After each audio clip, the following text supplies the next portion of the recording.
Magandang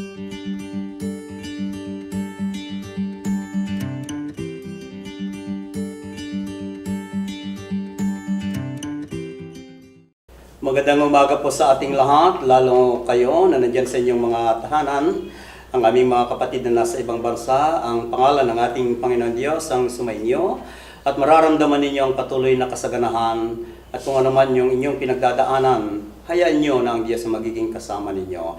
At bilang panimula ng ating dalanginan sa umagang ito, inaanyayahan po namin kayo na tayong lahat ay umawit para maparangalan natin ang ating Panginoon Diyos.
Tayo ay sumadaling manalangin.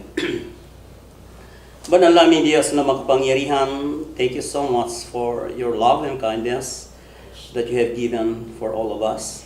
Thank you for a very beautiful morning.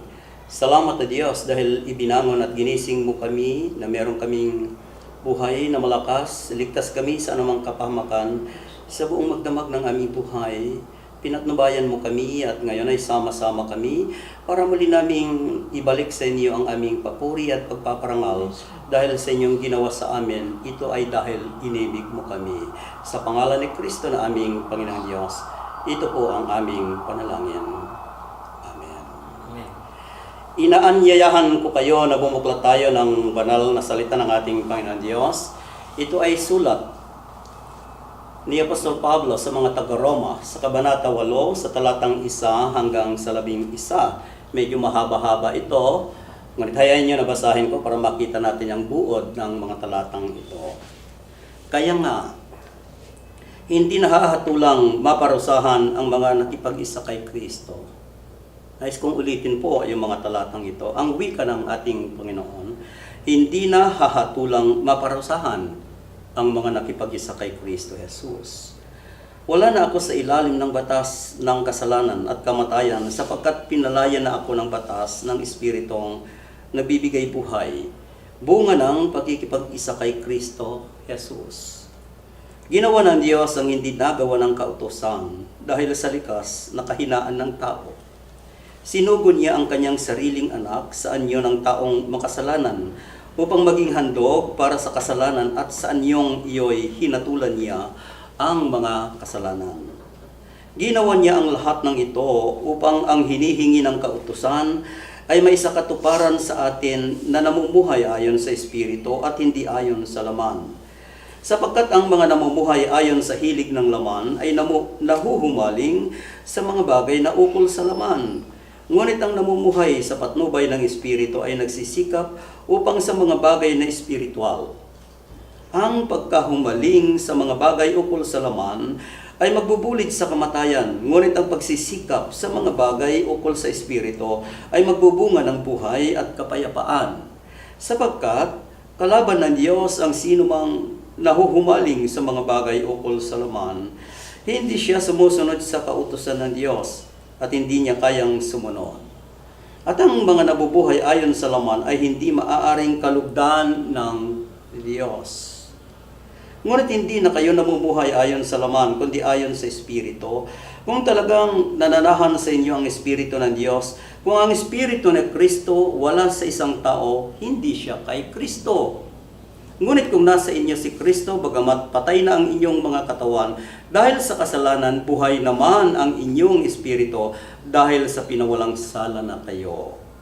Kung nananahan sa inyo ang Espiritu ng Diyos, na siyang muling bumuhay kay Hesus Kristo, ang Diyos din ang magbibigay ng buhay sa inyong mga katawang mamamatay sa pamamagitan ng kanyang Espiritong nananahan sa inyo. And may the blessing of the Lord be upon you, upon the reading and hearing, according to the word of our Lord Jesus Christ in heaven. Amen. We will continue in prayer. Salamat dakila naming Panginoon Diyos sa mga salita mo na binasa namin. Salamat dahil ito'y kasiguruhan na wala na kami sa dati naming kalagayan. Nandito na kami sa bago. Dumating na si Kristo at hayaan mo, Panginoon, na hindi na kami mamuhay sa dati namin, sapagkat kapag mamuhay kami sa dati namin, hindi namin inaanyayahan si Kristo sa puso namin. Si Kristo ang laman ng buhay namin. Si Kristo ang magbibigay sa amin ng biyaya. Si Kristo ang magbibigay sa amin ng kaligtasan. Si Kristo ang lahat ng buhay namin.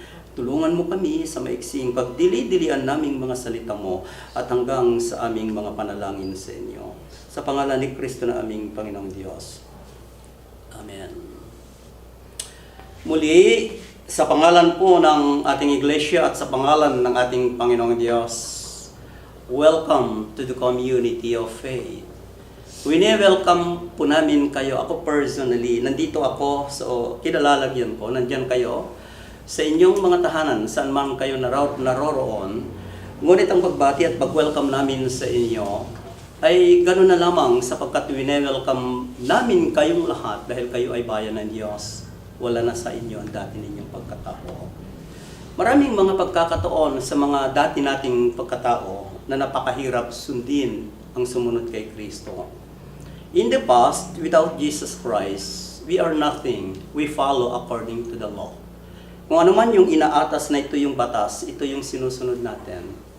I remember, in the Old Testament, there's a lot of things, there's a lot of laws na dapat sundin ang mga mananampalataya. I cannot imagine when I live on that time, hindi ko maisip na sa mga panahon na yon, kung ako'y nabubuhay sa mga panahon na yon, nung wala pa si Kristo, masunod ko kaya lahat ng mga batas. Marahil hindi ko masusunod. Sapagkat sa mga panahon na yan, ang batayan ng kaligtasan ay you follow the law. At kapag meron kang hindi nasunod na mga batas, ay hindi ka maliligtas. The basic of salvation on those time is you obey the law. At kapag meron kang isang batas na hindi mo nasunod sa mga panahon na yon, ay hindi ka maliligtas. Anyway, when you enter to this conference room, malinis ang loob ng conference room na ito. Hayaan nyo that I will illustrate something about this. Malinis. Kapag malinis ang conference room, nililinis mo at pumunta ang tao, ang sinasabi ng mga tao, oy, ang linis ninyo, mamukhay tayo. Na malinis, sapagkat malinis yung kinalalagyan natin. Tama ko ba?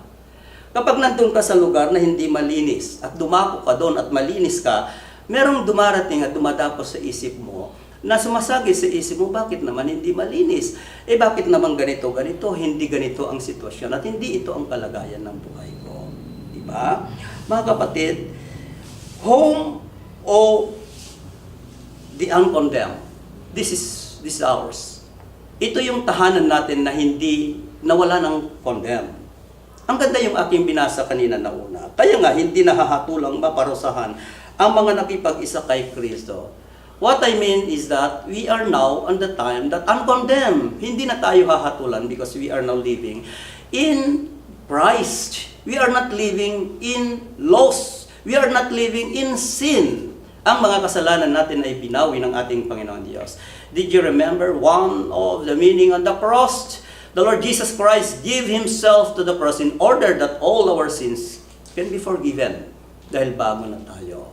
Kaya nga mga kapatid, welcome. When you say welcome to United Methodist Church, St. Paul United Methodist Church, i-welcome namin kayo sapagkat ang paniniwala namin is that you are now living in Christ, not living by law, not living by sin, but you are living with Christ. Buhay na kayo kay Kristo. Kaya hayaan nyo, merong tatlong bagay lamang ang nais kong dalhin sa inyo. First is this, there is therefore no condemnations. Sa wika ng verse 1, hindi nahahatulang maparusahan ang nakipag-isa kay Kristo. If you want that you will not be condemned, you live by Christ. Yan yung una kong sinabi kanina. Kaya nga mga kapatid, inaanyayahan po namin kayo. Dahil nasa panahon na tayo kay Kristo, wala na tayo sa mga panahon na dati nating pagkatao. We are now in a new creation. We are now born again. When you say born again, ano nga ibig sabihin ng bagong nilalang? Bagong Kristo. Bagong nilalang ibig sabihin, nakawala ka na sa dati mong ginagawa. Nakawala ka na sa kasalanan ng buhay. Nakawala ka na sa mga bagay na ginagawa mo. Kung mapaghusga ka dahil may Kristo ka, hindi ka na mapaghusga. Kung madamot ka kung nung wala pa si Kristo, ngayon hindi ka na madamot sapagkat kay Kristo. Mga kapatid, kay Kristo nangingibabaw ang puso at pag-ibig rather than dun sa mga batas na sinusunod natin. Alam niyo, kung hindi tayo makatupad ng mga batas, ano mangyayari sa atin? Kulong. Tama ba? Kung nag-violate ka ng mga laws ng community, laws ng government, anong mangyari sa iyo? Ididemanda ka. Pero kay Kristo, kapag nag-violate ka kay Kristo, hindi ka hinuhusgahan ni Kristo. Ang lais lamang ni Kristo sa iyo at sa akin. Makipag-isa tayo kay Kristo sapagkat bago na tayong nilalang. Tapos na yung kamatayan ni Kristo sa cross, mga kapatid. Huwag na nating hayaan na ipako muli si Kristo sa cross. Kapag gumagawa tayo ng kasalanan, ipinapako natin si Kristo sa cross. Kapag hindi tayo umibig, muli nating sinasaktan ang puso ni Kristo. Tama na yung isang cross. Panahon na na mamuhay tayo na kasama ni Kristo. Sapagkat ito yung panahon na hindi tayo kinokondem ni Kristo, kundi hinihintay niya na makipag-isa tayo sa Kanya para meron tayong buhay na nakalahan para sa Kanya. Second in this chapter is this: the mind of the flesh is death. Look at this in verse 8. Kapag ang laman ng isip mo ay makasalanan o anumang mga bagay na gusto ng laman, makasalanan yan. Alam nyo, ang daming gusto ng laman. Di ba? Ang daming gusto ng laman. Pero hinahayaan tayo ng ating Panginoong Diyos na tayo makipag-isa kay Kristo para yung laman ng gusto natin, mga kapatid, hindi yan ang masusunod. Sapagkat patay tayo kapag laman ang sinusunod natin. Kapag kasalanan ang lagi nating ginagawa, ano ang mangyari sa atin? Hindi tayo nakipag-isa kay Kristo. At kapag hindi tayo nakipag-isa kay Kristo, ang kakalabasan nito, tayo'y kinokondem ng sanlibutan. Last and third is this: live by Christ, and therefore you are living by Spirit. Ulitin ko ito: live by Christ, and therefore you are living by Spirit. Kung nais mong maramdaman at maranasan ang tatlong persona ni Kristo, mamuhay ka kay Kristo. Sapagkat ang taong namumuhay kay Kristo, namumuhay na merong Espiritu Santo. And that is the third person of God in heaven. Alam nyo, sa buhay ng mananampalataya, napakahalaga yung tatlong persona ni Kristo. What caused you?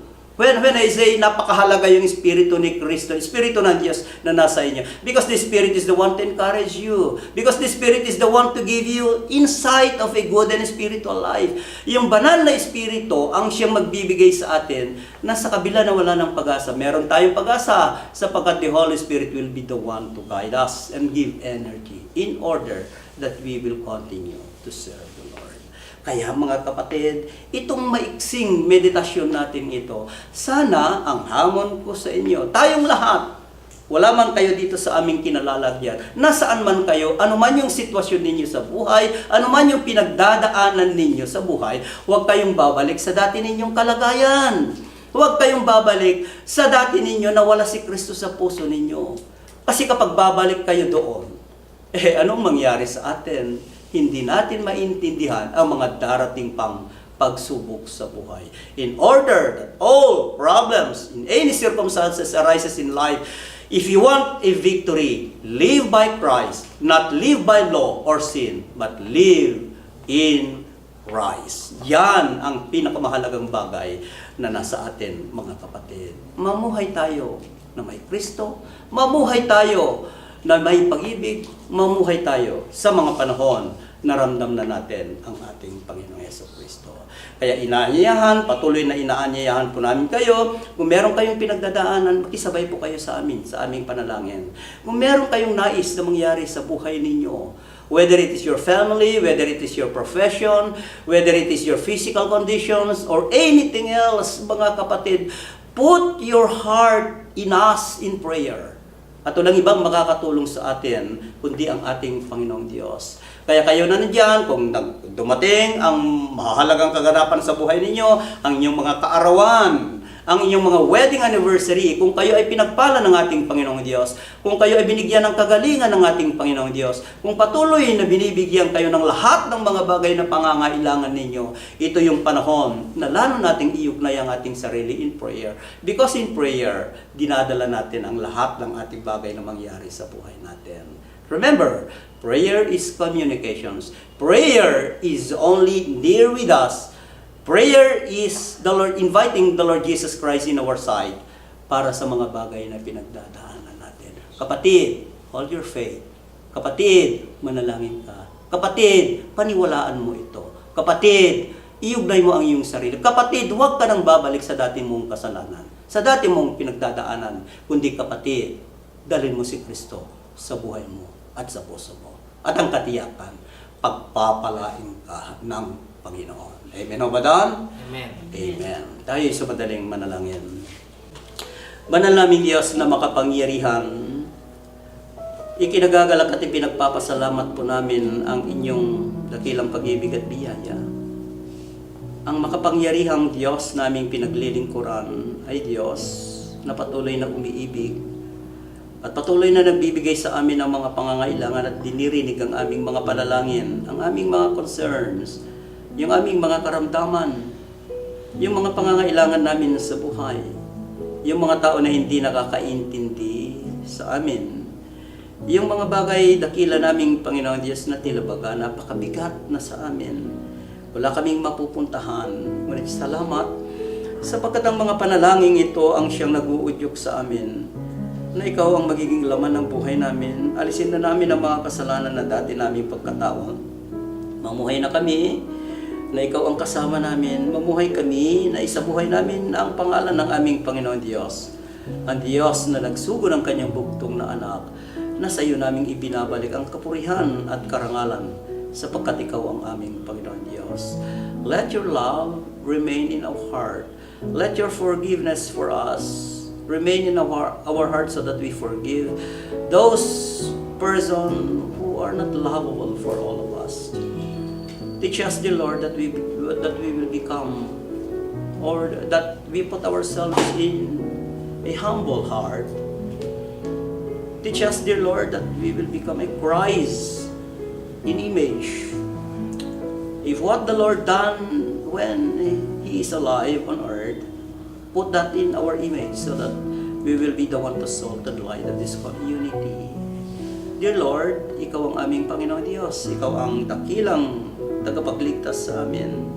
Marami kaming bagay na hindi namin kayang gawin. Ngunit dahil there is faith, meron kaming pananampalataya at pagtitiwala sa panalangin ito. We remember your assurance that you have given to us. You did not forsake. Hindi mo kami iwan o pababayaan man, magkailanman. Sana, Panginoon, sila na nandyan sa kanilang mga upuan, sila na nandyan sa kanilang mga tahanan, nasaan man sila ngayon, nasa ibang bansa, anuman ang kanilang pinagdadaanan, in the name of our Lord Jesus Christ. Hear these prayers for all of us, a prayer of victory na aming tatanggapin. And this is our prayer with an assurance that it is already done in our side and in our lives. In the name of our Lord Jesus Christ in heaven. Amen. Patuloy, Panginoong Diyos, na inihandog po namin sa inyo ang aming pagpapasalamat.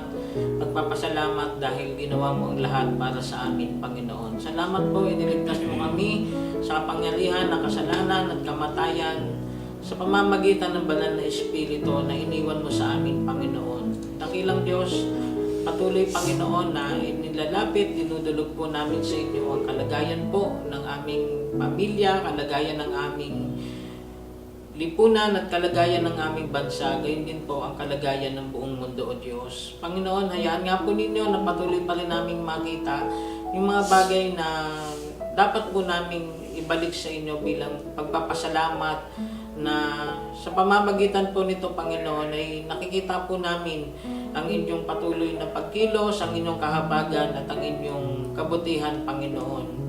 Pinagpapala ka namin dahil kayo ay hindi po nagkukulang sa amin, Panginoon, at patuloy na kumakatagpo sa bawat kalagayan at pangangailangan ng mga anak po ninyo, Panginoon. Salamat po dahil spiritually pinagpala mo kami upang patuloy kaming manangan, Panginoon, sa inyong mga pangako, sa inyong mga salita, sa aming buhay sa bawat araw, O Diyos. Sila na nakikinig ngayon, sila na patuloy na nagtsatsaga sa inyong Panginoon sa pamamagitan po ng paglalaan ng oras, ng panahon sa bawat araw upang mapakinggan ka sa pamamagitan ng online devotion na ito, Panginoon.